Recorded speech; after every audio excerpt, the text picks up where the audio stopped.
Want to make some money? That's what the show is all about. We got a ton of betting information coming your way today. Steve Merril will be joining us. He's going to take apart the number 3 ranked Duke Blue Devils playing against Virginia. This game is on ESPN, and Steve is going to tell you exactly how to bet this.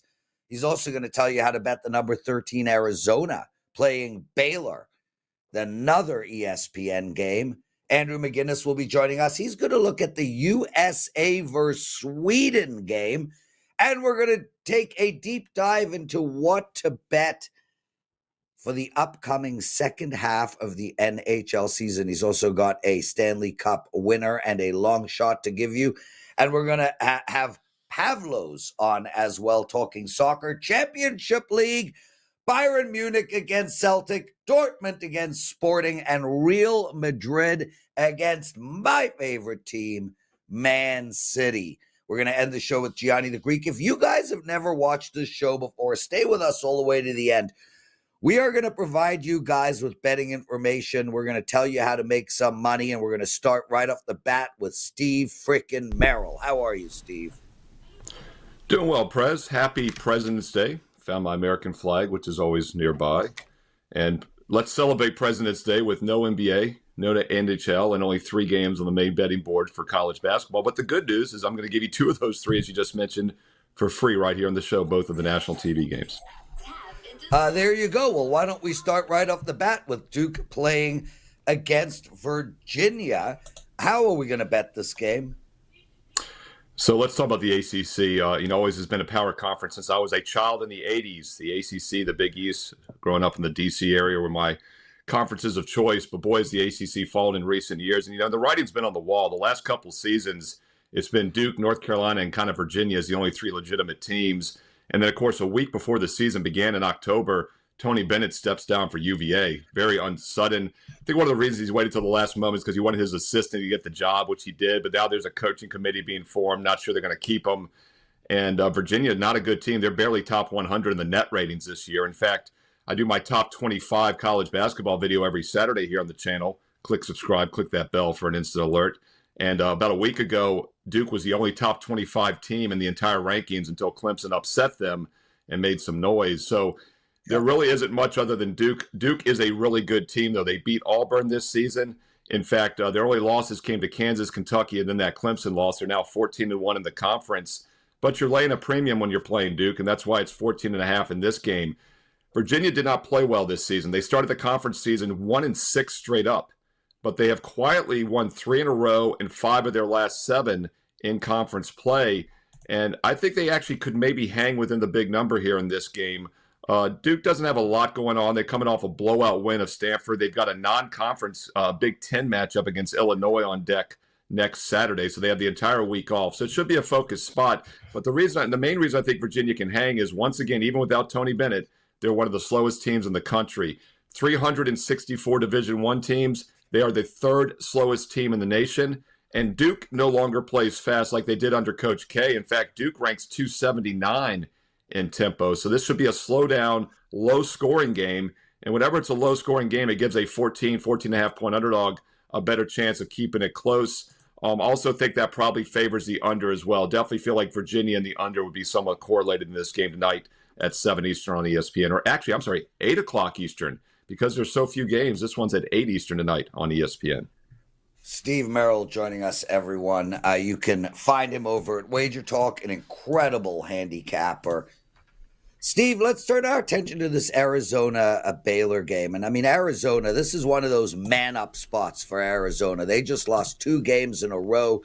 They were recently manhandled as well.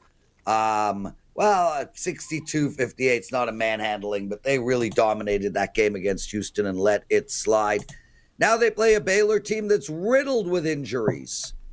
Baylor -1.5. We've spoken about this many times before. If you guys plan on betting Baylor, take them on the money line. Steve, where are you going in this game?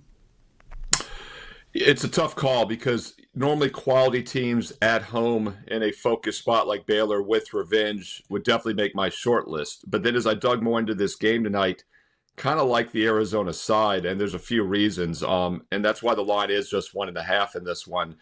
First of all, Baylor coming off the overtime win against West Virginia.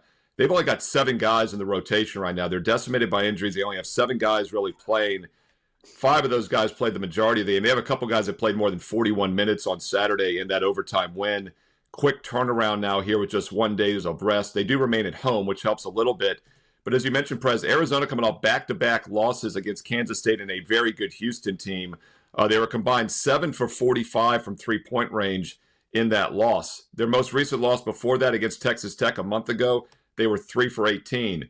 The game right before that, they beat Baylor by 11 back in January, and they were 7 for 14 from three-point range. So really it's going to come down to if Arizona hits their threes or not. These are 2 teams that aren't great shooting teams overall. Arizona does like up-tempo. Baylor plays very slow. Normally, home team with revenge playing slow would make my cut. I just think Arizona's a better squad. I just feel like Baylor could be a little fatigued. Safest play in this one actually might be to focus on the total. It's all the way up to 152.5. I do think tired legs could hurt the Baylor offense a little bit, and they're definitely not going to want to run. So I do think they're able to dictate tempo more, slow the game down. If you're going to play this one at 10 Eastern tonight, let's stay away from the side. Let's look at the total, go under 152.5. Steve Merril, everybody, under 152.5 in the Baylor-Arizona game. Steve, you are known as an NBA betting machine. I mean, you have dominated the NBA over the last many years. Obviously, it's in break right now, but what I want to do is talk to you about how to attack the NBA moving forward. Now, we're going to have the same conversation with Andrew in regards to NHL, and there are teams that are out of it. There are teams that are vying for playoff positioning, and there are teams that are vying for the playoffs. Is there any strategies that you are going to be using moving forward that you didn't use in the past, and what should people look for when betting the NBA in the second half of the season? Yeah, I'll say, first of all, I will give you some things to look for. As far as changing strategy, I really probably won't change much. One thing that's jumped out to me this year happened in the NFL. The favorites are covering a huge amount in October, early November. We talked about that a lot in the NFL. And one of the reasons is because there were some really good teams and some really bad teams. There's like no middle class anymore in the NFL. And I feel like we're seeing that more than ever this year in the NBA. We're seeing 17, 19-point favorites on certain nights, and those teams still can cover the line. And we're seeing teams just get blown out by 20 or 30. So kind of like with the NFL, I think you got to be very careful playing bad teams. That's not going to change. I very rarely play bad teams. I did take a shot with the Jazz here on the show last week, if you recall, when Doncic was making his debut. The Lakers blew him out, and then, of course, Utah beat him outright as a double-digit dog 2 days later at home. But that's how you have to handicap the NBA. It's situational. That's why I've done so well over the years. In fact, I'm number 1 all-time, units 1 in the NBA at WagerTalk. 85 and 56 last year on sides. About 90% of my plays are side selections. More totals come playoff time. But you want to look for situational plays where you think one team is focused, one's not. Be very careful with bad teams. And once again, look to play good teams in focus spots. So I'll continue to do that in the second half. As far as some more general things, first of all, the Laker trade with Dallas was the big news. I do think the Lakers are a weaker defensive team without Anthony Davis, with Doncic now with LeBron. So some Laker overs are going to definitely be worth a look. Dallas is banged up right now with injury. Anthony Davis is out. But when he comes back, him and Kyrie, it might take a little bit. But I still think they got the better end of that trade with a healthy Anthony Davis. I think they're definitely a title contender. Don't forget, they made the finals last year. Now they have a little bit better down low, and they still got Kyrie at the guard position. So Dallas could be a play-on team when they get healthy over the next few weeks. The cream of the crop, obviously, is Oklahoma City and Cleveland in each conference. They both stand, 44-10, identical, I believe, in each conference, and they're legit. And what really jumps out to me about OKC and Cleveland as well, they're really good defensively. So once again, when the playoffs roll around, I think we're going to get some good underbets with these Class A teams when they start facing each other. There we go. Great handicap, great thoughts from Steve. I do have one last question. Is there a bet against team in the NBA moving forward? Like for me, it's going to be to always look to play against the Chicago Bulls. Have you spotted any team that you think might just tank all the way through? Yeah, there's some teams I think it could be play on, actually, Prez. The reason I say that is I like to look at teams that are really underachieving. And we talked about this last week here on the show. The Atlanta Hawks, had the worst point spread record in the league for a couple years, and they went on a little mini slide, but then they covered like 5 out of the last 6 before the break. Hawks are just 3 games under 500, but the entire Southeast Division, Orlando's winning and they're 2 games below 500. So I think Atlanta with Trae Young, because keep in mind, Trae Young was a guy that some people thought might be traded. He wasn't. Yeah. I think Atlanta could be a play-on team. The Wizards in the bottom of that conference, 9-45, 23-30 against the spread there. Again, I'll go back to what I said earlier. Really play against teams for me are the same bad teams from the first half. You just got to be very careful using those teams. In the NFL, though, using that analogy, once again, we did see some of the dogs start to cover in December. Maybe we'll see that come April, but we need to see it first. Don't try to catch those falling knives. There we go. Steve Merril. We got a promotion going. This ends tomorrow. It's the 30-day promotion. By 30 days, all access, it's under $8 a day. That's $239 for 30 days. That includes every sport, every play that handicapper picks. This is a very effective way to buy picks. It puts you in a position where the price of the picks are not going to get in the way of winning money. Steve, what do you have going for the clients today? Yeah, and that's why we do these specials, Prez. You're exactly right. If you want to try out more than just a one-day $25 play, make a commitment to a 30-day, get it down to under $8 a day. That's less than like $4 a play because I average about 2 to 3 plays a day.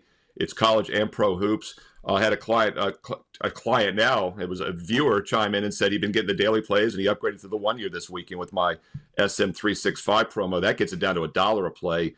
More info as well on my page for that one. But really, that's the way we have the smaller packages. Every client gets the same best bet, whether it's a 1 day, a 1 month, or a 1 year. Same games I'm personally using, same games I've won consistently with for 29 years as a full-time professional handicapper. And don't forget about the bonus daily free plays. My last cut, I put it up for free for everybody. Steve Merril, WagerTalk.com, and get there quicker with that shortcut, wt.buzz/SM. There we go. Outstanding stuff by Steve Merril. Lots of shows still, guys. We got Andrew McInnis coming on to talk some NHL. We got Pavlos coming on to talk some soccer. And, of course, we're going to end the show just like we do every day with Gianni The Greek. Couple of things to mention. Firstly, welcome everybody into the chat room. I love having you all with us. Just Fred, Carm, JP, Chuck, Waj, B-Daddy, really appreciate you guys taking time out of your day to join us, especially on President's Day in America and Family Day in Canada. Kind of interesting. You guys are going to honor your president, as you should, and the Canadians are going to honor their family, as we should. Anyway, I could go on for an hour about that. Plus, people are chiming in the chat room about how the Canadians booed the American anthem. I got a thought on that too, but none of those thoughts are allowed, so we shall move on. So last Thursday, I had a 5% play in college basketball, and it lost. And I told you guys on Friday that whenever that happens, if Andrew McInnis puts out a 5% NHL play and it loses the next day, the next few days must play Andrew McInnis. Same with Gianni, Steve Merril, Ben Burns. It doesn't matter. For some weird reason, whenever a handicapper loses a 5% play, they then tend to win the next few days. I told you guys that. I begged you guys to play me. And how did it go? Well, since Thursday, I've lost one college basketball game.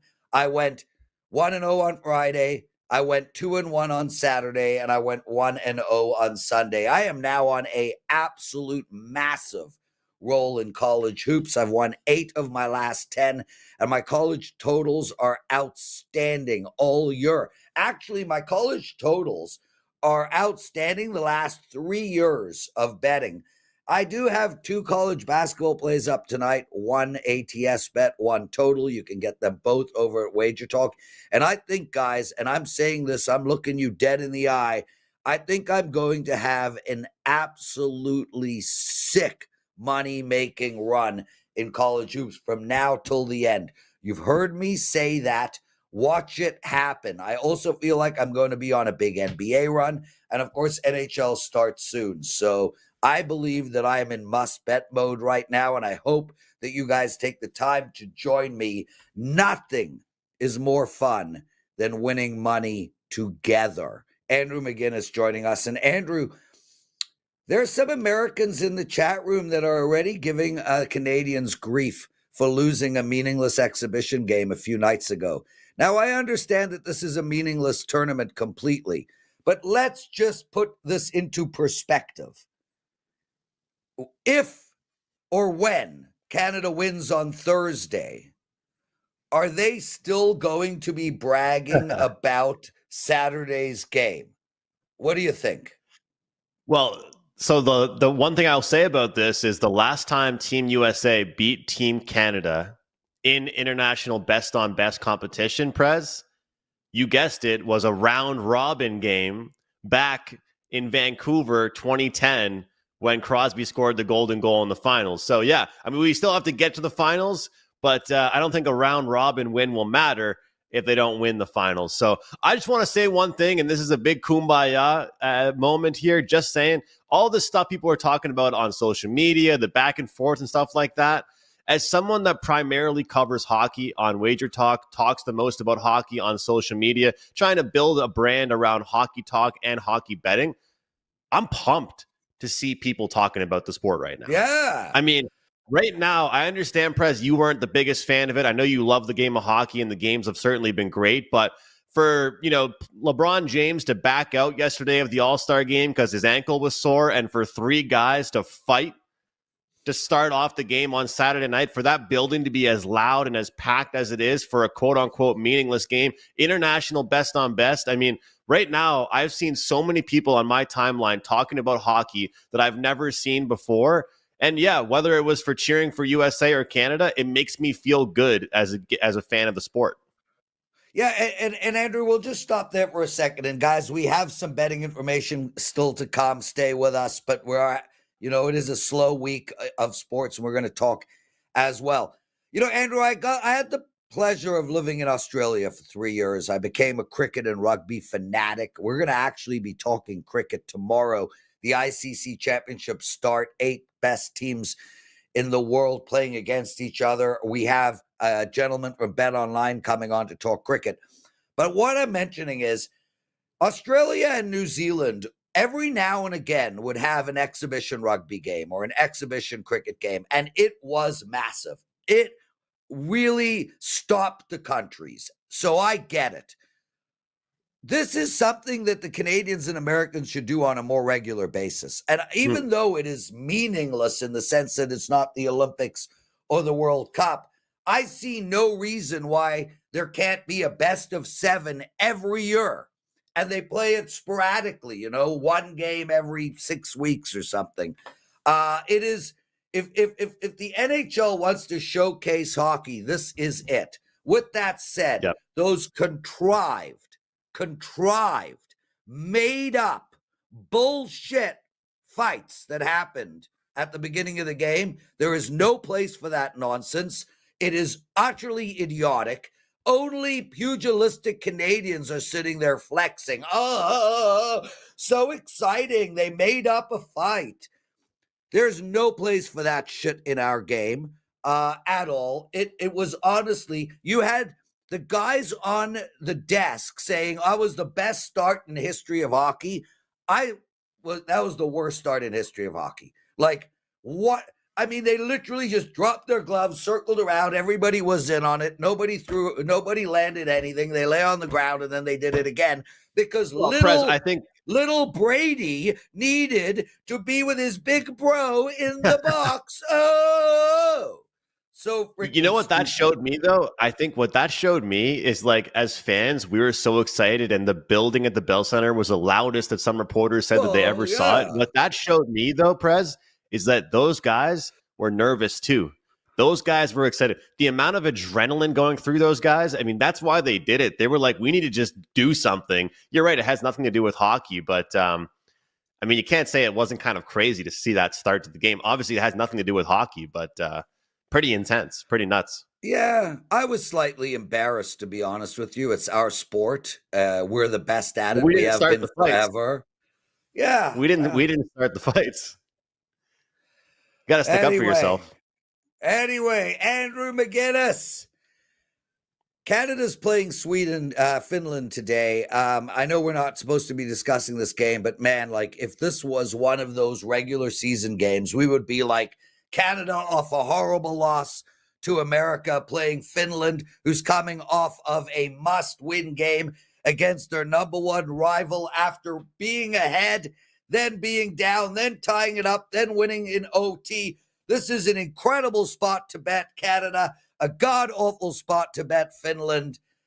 Yet the line is like a gazillion. So this is just a layoff game for me. You have any quick thoughts on this hockey game? I just put a free play out at WagerTalk, and this is a play as well for clients. And I'll tell you what, this is one that we've done pretty well on this tournament so far.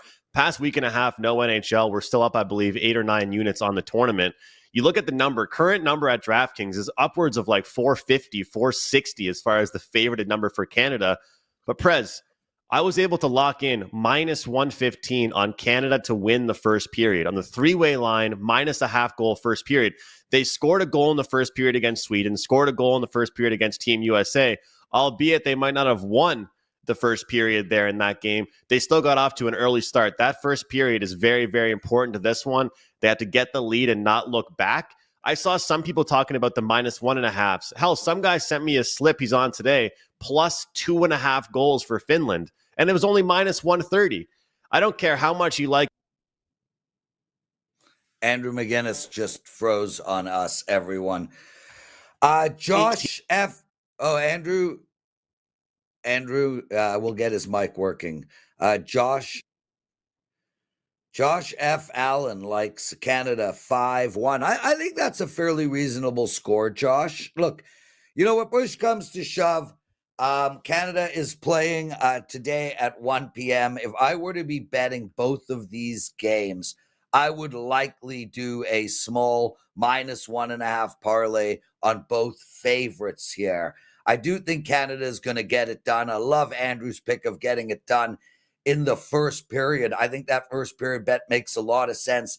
And as for the USA and Sweden, look, the USA are in, but they're going to come out flying no matter what. And this Sweden team, especially if Canada wins, this game, Sweden is out. So take that into account as well.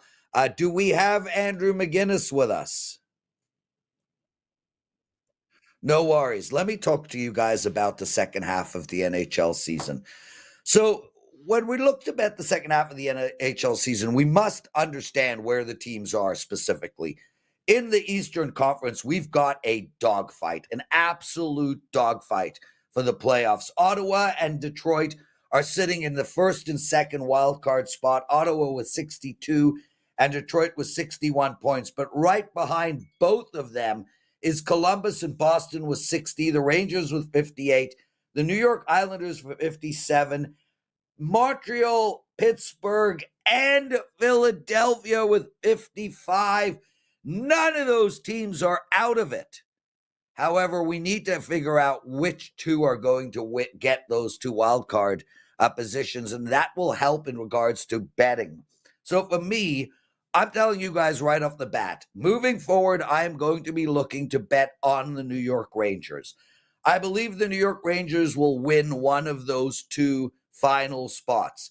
I'm also going to be looking to bet against the Montreal Canadiens, the Pittsburgh Penguins, and the Philadelphia Flyers. So out of that group of teams, I believe the Montreal Canadiens, Pittsburgh, and Philadelphia are bet against teams. I think they will fall out of the race.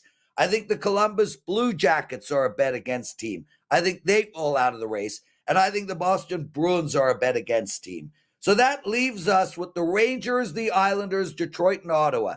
Two of those four teams make it. I think the Rangers will be one of them. I'm telling all my NHL clients right now, expect a lot of client plays moving forward on the New York Rangers. They are my favorite team to bet on moving into the second half of the season. Andrew McInnis, any thoughts? Okay. No, Andrew McInnis. Now, in regards to the Western Conference, Well, there's no dogfight here, guys. We got Vancouver holding the second last wild card. The last wild card position with 63 points. Calgary with 60, and Utah with 57. Moving forward, man, I think Colorado is a bet on team. They're in a wild card spot right now, 68 points, but this is a team that I think really gets going. And I think the Calgary Flames are a bet against team moving forward. Andrew, I have mentioned that the New York Rangers, for me, are my number one bet on team moving forward. Colorado Avalanche are a bet on team moving forward. And my 4 bet against teams moving forward are the Canadiens, the Penguins, the Flyers, and the Boston Bruins. Do you have anything to add to this conversation? I feel very similar to you. I think that you want to get ahead of things. I hope my connection's all right, Prez. I don't know what happened there, but I really like to use these types of graphics. The NHL strength of schedule graphics here. Detroit, San Jose, New York Islanders, Seattle, and New Jersey. Some teams I'm looking at going against. Those are the teams with the hardest schedule remaining in the NHL season. Toronto, Nashville, Washington, Senators, and Chicago with the lighter and easier remaining schedules in the season. And I think for certain teams you want to look at that might be sellers at the deadline, teams that might start getting rid of players. And I think you're spot on with the Montreal Canadiens. So despite them having an easier schedules, quote unquote, for the remainder of the year, they are going to trade away some depth pieces, which will really hurt them as a whole. So I think you look at certain teams like the Tampa Bay Lightning. I do expect more out of them in the second half. And I think I look at a team like the Washington Capitals. People have to realize they're the real deal. You know, a lot of people are still saying this Capitals team might not be the team. And I didn't really believe in them for quite a long time, Prez. But for now, third easiest schedule the remainder of the season. Yeah. And look where they are right now in the standings. They're in a really good spot. Yeah. And Andrew, you know, if as a Leaf fan, I'd like to play the Washington Capitals, and I'm good to play them in the first round. So I'm not a believer. Now, in the regular season, they've been absolutely outstanding, lights out. But honestly, bring them on. I would be ecstatic to play Washington moving forward. What do you think about the Calgary Flames? This team is fascinating because they've overachieved. They were in a transition rebuild year. They traded their goalie in just about every star they have, and yet they're really playing tough hockey. I think they're going to be a good under bet moving forward, but this is a team that is really the only one, maybe Utah, that could take a wild card spot. Otherwise, it looks like it's going to be Vancouver in that last position.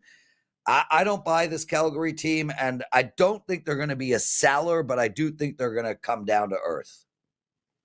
Yeah, I think they're going to be in a really tricky situation, Prez, because I agree with you. They're going to be in that weird spot where they just miss. They're not getting any great draft picks this year in the draft, but they aren't going to the postseason either. So it's kind of a weird spot for them. I just think that when you look at the team that they have, they've relied way too much on goaltending. And in the NHL these days, it can only take you so far. You can only win so many games by scoring just 3 goals. And the Flames have already won way more games than I could have ever imagined by only scoring 3 goals. As I always say on Puck Time, 4 is the magic number I believe you need to win against the best teams. Maybe not against the mediocre teams, but against the best teams, you need 4. And the Flames rely way too much on their goaltending. Andrew McInnis, everyone. Andrew, what do you got to promote? Well, right now, the great deal, great special, NHL 30 is the promo code. We'll take $50 off my NHL 30-day package. We've done very well, Prez, with the Four Nations, trying to make some money with that while the NHL is on break. And then, hopefully kick things off on a really, really good note. We have absolutely crushed NHL 5% plays, number 1 this year at the website with 5% plays. Also number 1 on 4% and 5% plays combined. So full transparency, Prez, I got to just ditch the 3% and 2% plays and just rock with my favorite ones, because right now the 4s and 5s are the ones that are working. And I just wanted to reiterate, you asked my thoughts on that Canada one. I think first period minus a half goal is only minus 115 compared to the minus 400 price there on the money line. And I know we're running on time and different things like that. So I'll just say I like the over 5.5 in the USA and Sweden matchup. It's a different goalie for USA tonight. It's a meaningless game for them. I'm sure you're going to be fired up playing in front of their home crowd. Charlie McAvoy, who's from or plays in Boston, he will not play due to rest, Prez. Sweden has scored 3 goals in both their games so far. They'll pull the goalie early if they have to. The 5.5 juiced over is minus 130. I think it's certainly worth a wager. I think at the very least we see goals on both sides, but I definitely expect Sweden to contribute to this over. Yeah, actually, that over bet makes a lot of sense, Andrew. I'm going to put a small wager on that myself. I got a poker tournament today, so I'm excited. I'll have all the games on. I have 60 people playing. I'm pretty pumped about that. Andrew McInnis. Oh, and the best part about it is, and this is private, my wife went to Turks and Caicos without me. She left yesterday. Yes! There you go.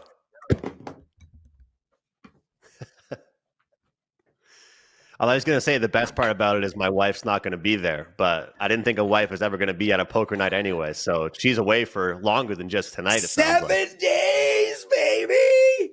Get out here, Andrew McInnis. Pavlos getting married. You will understand that happy dance one day. How are you, my friend?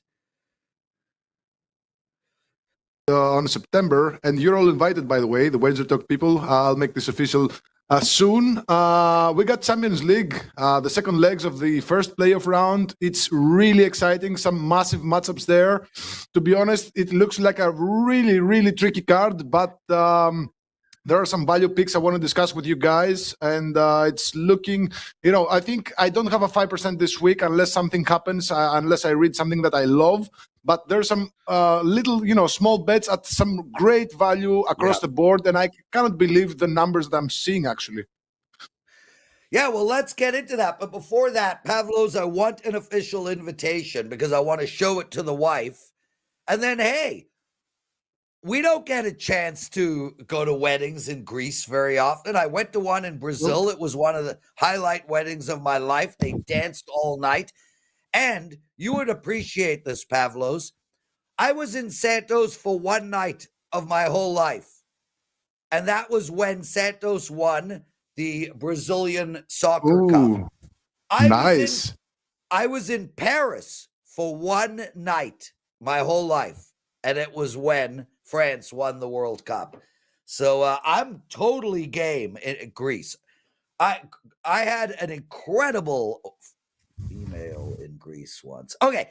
Byron, I did. Her name was Shalorda. If you're listening, Shalorda, I remember you. Okay. Bayern Munich versus Celtic. You like the total in this game, and Byron, tell us how to bet it. Okay, this is a lopsided matchup. Bayern Munich, they beat Celtic by 2-1 in the first leg in Scotland. They're now minus 650 favorites at home. The draw is at plus 750.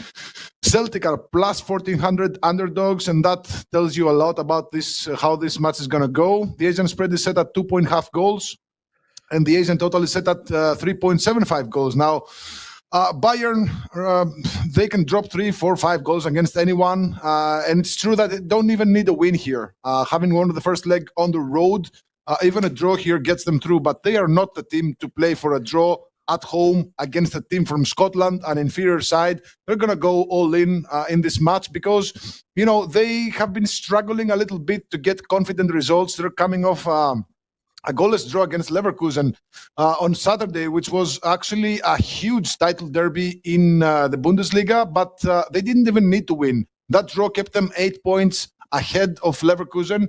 But a couple of results in the last 5 were not so confident. So they really need a big confidence boost ahead of the final part of the season.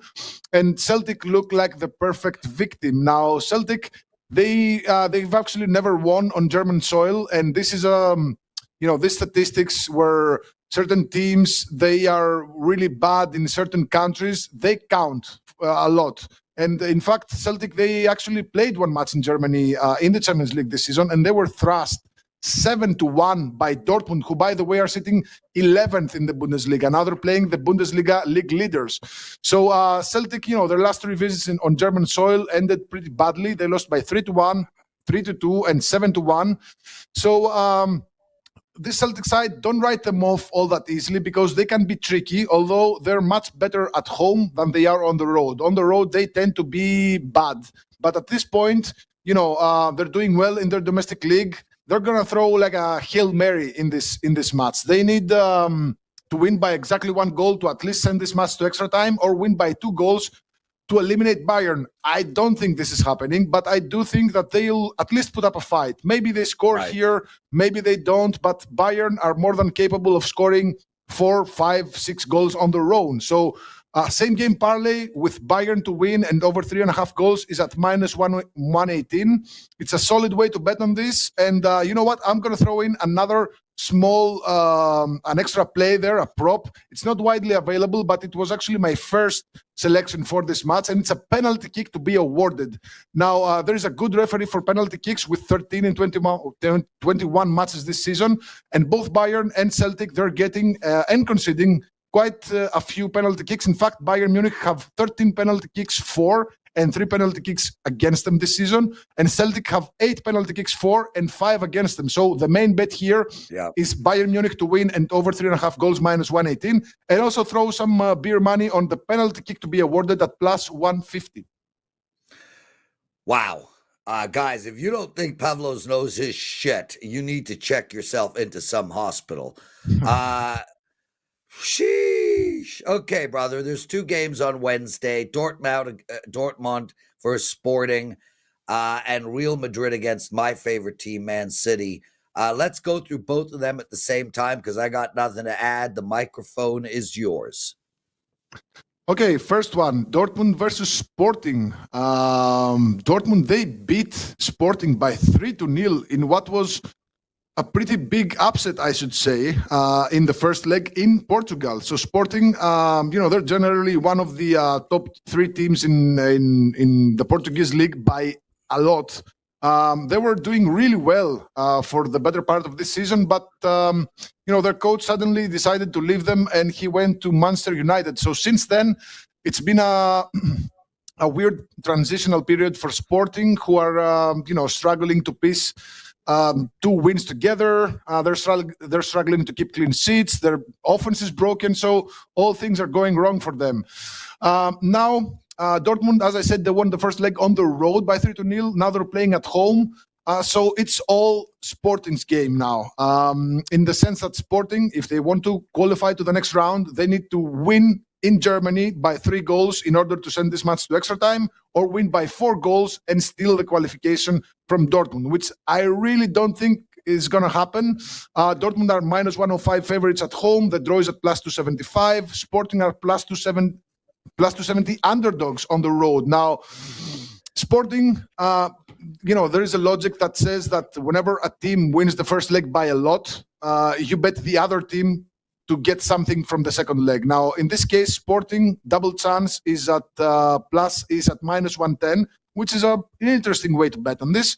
But if Sporting even want to have a fighting chance, they need to score at least a couple of goals. So Sporting to score twice is at plus 186. It's a good number, but that's not where I'm going. Right. I'm going with a player prop here. I'm going with Sporting's Swedish bomber, Victor Gyökeres. The guy is a maniac. He isn't scoring a lot in his last 5 because he's nursing an injury, and he only played like 20-30 minutes in his match. But before that, he had 34 goals in all competitions for Sporting this season. He was scoring in every other match, whether it is a home match, an away match, a domestic match, or a Champions League. The guy is a bona fide scorer, and now they need him to weigh in. He played 90 minutes on the weekend, which tells me that he's ready. He overcame his injury, and he's now going to start. And again, Sporting, they're a very talented team, but by far the most talented player in that squad is Gyökeres. And, if this match was played maybe 3 months ago, you could find Gyökeres to score any time at minus 110, minus 120, maybe even money. But now Gyökeres is at plus 170 to score any time. And again, this is a guy that has scored 34 goals in all competitions for Sporting this season. And Sporting really need him to weigh in on Wednesday. It's the early kickoff, 12:45 p.m. Eastern. So give me Victor Gyökeres to score anytime at plus 170. Huge number there.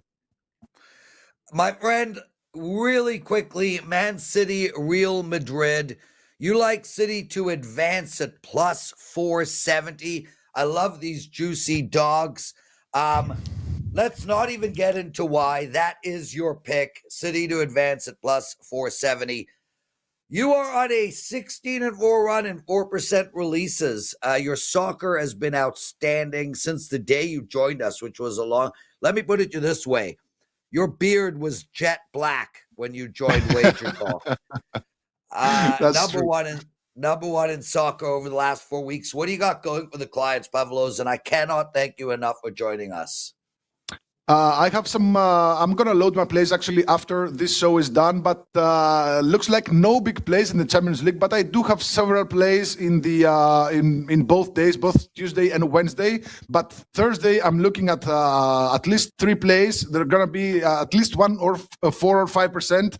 I can't make any promises now because I'm traveling tomorrow, so I have to make up a lot of stuff, all my my passports and whatnot. But we're entering a period of very, very high volume soccer betting because the MLS is starting in a week. We got the Champions League. 2 weeks later, we got another round of Champions League and Europa League. Of course, the Copa Libertadores and Brazil are starting, where we make the most money ever. In the last 3 seasons, we are plus 100 units in the summer months alone. So for now, you can use code SOC30 to get 30 days of soccer for just $129. You can try me out because we got a lot of competitions, a lot of soccer going on from now till the end of summer. So just try me out with 30 days of soccer. I guarantee you that you're going to make a lot of money. I have some excellent ideas. I got player props. I got correct scores. I got all kinds of crazy ways to make money. And we're doing pretty well since we joined WagerTalk, and there's no stopping. So SOC30 to get 30 days of soccer for just $129. You can find all my free plays and my promos and my premium plays at wt.buzz/PL. Gianni Detroit, I freaking love this guy, man. Wow. Oh, I'm pumped. Plus, his beard is so freaking sick. Gianni the Greek still to come. Real quick, free play for you guys. I was killing it on these free plays last week. Today we're going with Northern Iowa on the money line. They're playing Murray State, and this line just makes absolutely 0 sense to me. Northern Iowa is the better team. This number should be a lot higher than it is. I handicapped this game at Northern Iowa -4. This game was scheduled for yesterday, but there was a power outage on the Murray State campus. And look, here's the bottom line, guys. Northern Iowa sits in second place in the Mo Valley. Murray State, they're barely a 500 team this season. Murray State, they were a small favorite yesterday. Now Northern Iowa is a small favorite, like -1. Don't overthink this play. Take Northern Iowa on the money line. Let's continue cashing. And guys, make sure to bet both my college basketball tonight. I'm seeing it perfectly. Gianni the Greek joining us. And Gianni, what are your thoughts on this Pavlos guy? I mean, dude, he comes across like mic drop Pavlos. I love specialists, bro. Always been a fan.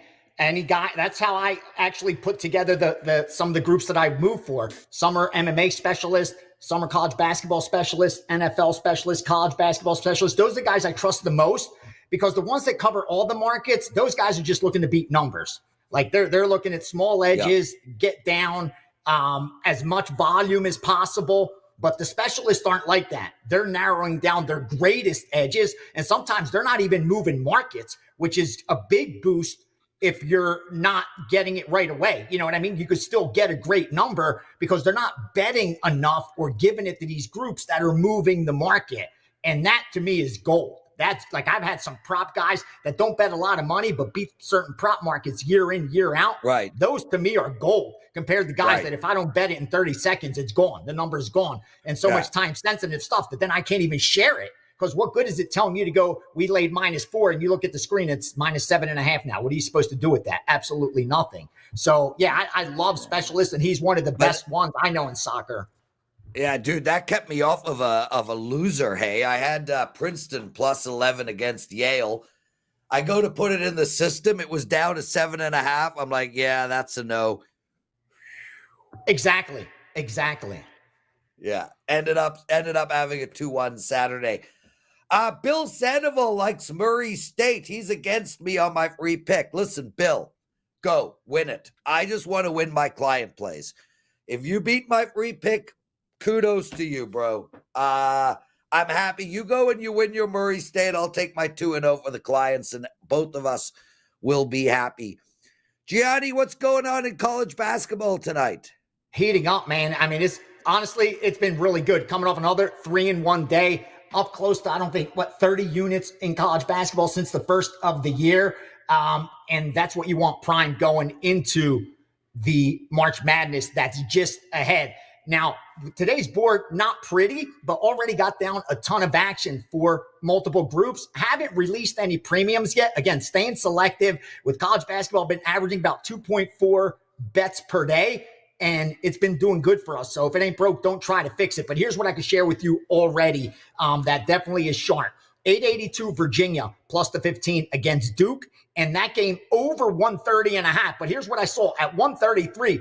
There's a lot of resistance because when it hit 133, 33.5, if you look at your screen now, it's probably at 132, 131.5. So what you got to be careful of when it's a small board like this, and especially when they're marquee standalone TV games, the best way to make money, if you're able to manipulate the market, is get out ahead of what the public's doing. And we already know they're going to bet the over in Duke, Virginia. We already know they're going to bet Arizona and Baylor over. And that's exactly what these groups did overnight. They took the over 151.5 at Arizona, Baylor. They took the over, like I said, 130.5 in Duke, Virginia. But they also took Virginia plus the 15, and then Utah -1, 1.5, and then again today at -2. Kind of reminds me of Florida Atlantic yesterday, where it just kept getting bet up. I gave that out on the money line when it was around 2.5. When it got up to 4.5, I felt comfortable. We placed a good bet. Came down to late. They had to come from behind to beat Temple on the road. But it did get there. But if you bet late, I don't think you cashed the ticket. So the numbers do matter in college basketball, in NFL. Anywhere you're talking point spread, the numbers really matter. Now, we do have some extra board games as well. But these also, you got to be cautious, especially on the totals, because it's betting syndicates versus the books. They know the betting public's going to be betting Duke. They're going to be betting Arizona game. Not too many are going to be betting Bethune-Cookman. But these guys do, and that's what they did. They take Bethune-Cookman -1. That's 306.510. They took 306.525. Stephen F. Austin -3, -3.5. 306.528. NC Central -6.5, -7, and 532 Texas A&M CC -7.5, -8. Also have two totals for you. 306.503 over 160.5 Alabama A&M, Arkansas Pine Bluff, and then finally 306.524 under 151 in Maryland Eastern Shore and Howard. So early in the morning, it's about 9:30 a.m. Pacific here in Vegas, but been firing already. And again, more will be coming in throughout the day. So subscribers, chill. You got a tennis play already. I'll share that with you guys right now because it was a nice plus 165. It doesn't go off till late tonight. It's in the ATP Men's League, Rio de Janeiro. We took Camilo Uga Carabella at plus 165 against Pedro Martinez. That's Carabelli over Pedro Martinez at plus 165 as a 3% client play. I forgot to click the free to put it on my page. Yeah. At WagerTalk, so I said, let me give it out here. Guys, only one more day for this 30-day all-access promo. A perfect time. By Gianni, by me. I'm telling you guys, both of us struggled in 2024. Specifically towards the end of the season. Both of us have heated up. I'm on an 8-2 college basketball run. Good for you. Gianni, yeah, thanks, my brother. Gianni is winning as well. You guys can head over to WagerTalk. Let's put that promo up on the board. Daniel's son, it is 30-day all-access pass. Only $8 a day. That's $239 for 30 days. A perfect time to play Gianni and myself. Gianni, it is always a pleasure ending these shows with you. I love that I can keep these shows super tight. You only need like 5 minutes to get it all out. Thank you, my brother, so much. We'll see you tomorrow. Lots of love. Guys, have an outstanding President's Day for my Canadian friends. Have an outstanding Family Day. We all want to see Canada and the U.S. play in the finals on Thursday in the Four Nation Cup. So I hope Canada wins. I'm going to be looking for a blowout. One of our listeners suggested 5-1. I like that score. Other than that, tomorrow we're going to delve into some cricket. So stay with us. Bet Online is sending a representative over. The ICC Championship begins tomorrow. Lots of love, everybody. We'll see you on Tuesday.